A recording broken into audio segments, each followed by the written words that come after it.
Good morning बच्चों। आप लोग समाज शास्त्र का चौथा चैप्टर संस्कृति और समाजीकरण पढ़ रहे हैं। ठीक है, इसके अंतर्गत हमने बहुत सारे पॉइंट पढ़े हैं। आज हम लोग जो पॉइंट पढ़ने जा रहे हैं वो है आपका मूल्य और मानदंड। इसके पहले के और पॉइंट्स हमने पढ़े थे, इसको शॉर्ट में समझ लेते हैं कि मूल्य क्या होता है। तो प्रत्येक वैसे तो मूल्य आप लोग सोचते होंगे किसी चीज़ की कीमत, लेकिन मूल्य सिर्फ कीमत नहीं होता है। मूल्य का दूसरा अर्थ होता है समाज के बनाए हुए कुछ नियम, ठीक है, या आप ये कह सकते हो उनकी वैल्यूज़, कि जो एक नैतिक वैल्यूज़ या नैतिक मूल्य बनाए गए हैं समाज के लिए एक आदर्श के रूप में, उनको हम सामाजिक मूल्य कहते हैं। तो प्रत्येक समाज का अपना मूल्य होता है जो उसके सदस्यों के जीवन का मुख्य उद्देश्य होता है। समाज कभी भी ये नहीं चाहता कि उसका जो मूल्य है वो विखंडित हो, यानी कि वो टूटे। समाज ये मानता है कि हर व्यक्ति को अहिंसा के मार्ग पर चलना चाहिए, ठीक है। इसके लिए वो कठिनाइयाँ हों, चाहे जितनी भी कठिनाइयाँ हों, वो समाज के बनाए हुए नियमों को माने, ठीक है। इसके अलावा समाज के बनाए हुए कुछ मानदंड भी होते हैं, ठीक है। प्रत्येक समाज किसी न किसी नियम से संचालित होता है। समाज में व्यक्ति के व्यवहार का निर्धारण समाज की प्रवृत्तियों द्वारा बनाए गए नियम होते हैं। इन्हीं नियमों को मानदंड कहा जाता है। मानदंड अगर किसी समाज में ना हो तो हम समाज की संकल्पना भी नहीं कर सकते। हम ये कोई समाज ऐसा हो ही नहीं सकता कि जहाँ पर जो है कोई मानदंड ना बनाए जाएं या कोई सोशल वैल्यूज़ ना हो, ठीक है। ऐसा कोई भी समाज नहीं होता है। समाज जिन मूल्यों का अनुपालन करता है वो दो भागों में बटे होते हैं, एक तो प्रभावी मूल्य और दूसरा द्वितीयक मूल्य। सामान्य तौर पे अगर बात की जाए माता पिता का सम्मान करना, ये क्या है, प्रभावी मूल्य है, ठीक है। समाज के द्वारा बनाया गया ऐसा नियम है जो सभी मानते हैं, ठीक है। इसके बदले में अगर मतलब जबकि अगर किसी दूसरे वैध व्यक्ति के प्रति श्रद्धा का भाव रखा जाता है तो ये द्वितीयक मूल्य कहलाएगा, ठीक है।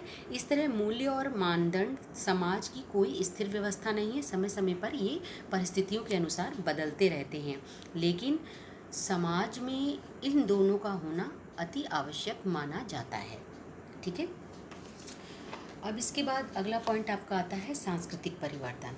सांस्कृतिक परिवर्तन क्या होता है? समाज में जो समाज सांस्कृतिक परिवर्तन होता है वो उसकी प्रक्रिया निरंतर चलती रहती है। सांस्कृतिक परिवर्तन से पहले थोड़ा सा मैं आपको इसके और पहले का बताती हूँ कि अगर पर्यावरण की बात की परिवर्तन की बात किया जाए तो दो प्रकार के परिवर्तन होते हैं, ठीक है। भौतिक परिवर्तन और आप अगर सांस्कृतिक परिवर्तन को दो भागों में मुख्य रूप से आप बांट सकते हैं। एक तो आपका भौतिक परिवर्तन और एक आपका अभौतिक परिवर्तन, ठीक है। आपकी जो भौतिक संस्कृति है उसका निर्माण भी मनुष्य ने किया है और अभौतिक संस्कृति उसका निर्माण भी मनुष्य ने ही किया है, ठीक है। अपनी ज़रूरतों को पूरा करने के लिए मनुष्य ने भौतिक और अभौतिक संस्कृति दोनों का निर्माण किया है और दोनों ही संस्कृतियों में परिवर्तन देखने को मिलता है, ठीक है। भौतिक संस्कृति बहुत तेज़ी से परिवर्तित होती है, जबकि अभौतिक संस्कृति में परिवर्तन धीरे धीरे होता है, ठीक है। भौतिक संस्कृति को हम देख सकते हैं जबकि अभौतिक संस्कृति को हम देख नहीं सकते, लेकिन फिर भी ये हमारे समाज के द्वारा, हमारे लोगों के द्वारा ही बनाया गया है। तो इस तरीके से संस्कृति के प्रतिमानों में बदलाव की प्रवृत्ति को सांस्कृतिक परिवर्तन कहते हैं। परिवर्तन प्रेरित करने वाला तत्व आंतरिक और बाह्य दोनों हो सकता है। आंतरिक कारणों से अगर कोई परिवर्तन होता है तो कृषि या खेती करने की नई पद्धतियों का विकास हो जाता है, ठीक है। कृषक समुदाय की जीवन शैली में परिवर्तन आ जाता है। बाह्य कारणों के हस्तक्षेप की प्रवृत्ति नीतियों के रूप में परिवर्तित हो जाती है। तो इस तरीके के बदलाव आते हैं। इसके अलावा सांस्कृतिक परिवर्तन के अंतर्गत संस्कृति की किसी भी शाखा जैसे कला, विज्ञान, दर्शन, तकनीक में जो परिवर्तन होता है हम उसको सांस्कृतिक परिवर्तन के अंतर्गत ही इसको शामिल करते हैं। भौतिक संस्कृति में परिवर्तन सामाजिक परिवर्तन ला सकता है, लेकिन वह सामाजिक परिवर्तन नहीं होता है, ठीक है। सांस्कृतिक परिवर्तन संस्कृति से संबंधित होते हैं, सार्वभौम होते हैं, यानी कि हर जगह होते हैं, ठीक है। इसका क्षेत्र बहुत ज़्यादा विस्तृत होता है और इसकी प्रवृत्ति भी बहुत जटिल होती है, ठीक है। सभी समाजों में इसकी जो गति होती है वो एक जैसी नहीं होती है, ठीक है। अब इसके बाद हम अगला पॉइंट पढ़ेंगे, समाजीकरण, अनुरूपता, संघर्ष और व्यक्तित्व निर्माण, ठीक है। तो इसके अंतर्गत आप ये समझ लीजिए कि एक शिशु सामाजिक व्यवहार के बारे में कुछ नहीं जानता। जैसे जैसे वो बड़ा होता है केवल भौतिक संसार के बारे में जानना वो शुरू करता है, ठीक है।